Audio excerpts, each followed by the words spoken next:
शहर के प्रताप जी की प्रोल स्थित तेरापंथ भवन में चली शिव महापुराण कथा का समापन होने के बाद 4 दिवसीय नानी बाई का मायरा कथा का वाचन शुरू हुआ।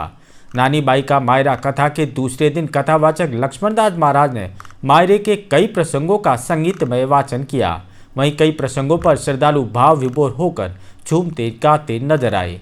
कथा सुनने को लेकर पांडाल श्रद्धालुओं से भरा नजर आया।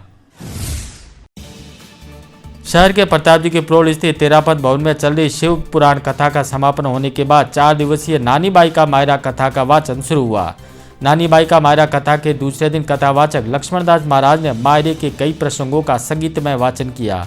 कथा वाचन करते हुए लक्ष्मणदास महाराज ने कहा कि भक्ति मार्ग में अनेकों कष्ट आते हैं, जो उन कष्टों को पार कर लेता है वही भक्ति द्वारा मोक्ष का अधिकारी बनता है। उन्होंने कहा कि अनेकों भक्तों के जीवन में बाधाएं आई, जिनका वृत्तांत हम पढ़ते और सुनते हैं, लेकिन नया उन्हीं की पार लगती है जो प्रभु का नाम लेकर सारी बाधाएं पार कर लेते हैं।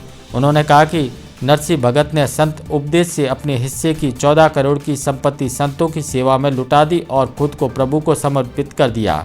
जब कोई जीव प्रभु को समर्पित हो जाता है तो प्रभु भी हर समय उसी का चिंतन करते हैं। कथा सुनाते हुए उन्होंने कहा कि नरसिंह की पहली पत्नी धार्मिक प्रवृत्ति की थी, लेकिन उनके देहांत के बाद उनका दूसरा विवाह हुआ। वो कर्कशा औरत थी। उससे एक लड़का और एक लड़की हुई जो नानी बाई के नाम से विख्यात हुई।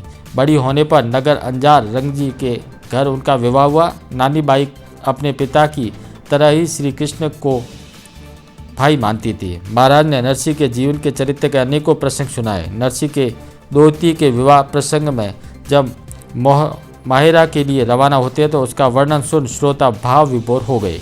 यह घड़ी एक भक्ति की परीक्षा थी। भजन गायक कमल ने गाडुली भजन द्वारा माताओं को नाचने पर मजबूर कर दिया। उसके साथ ही हरीश चंचल वैभव ने संगत की। गाँव नाम तो जूनागढ़ छे।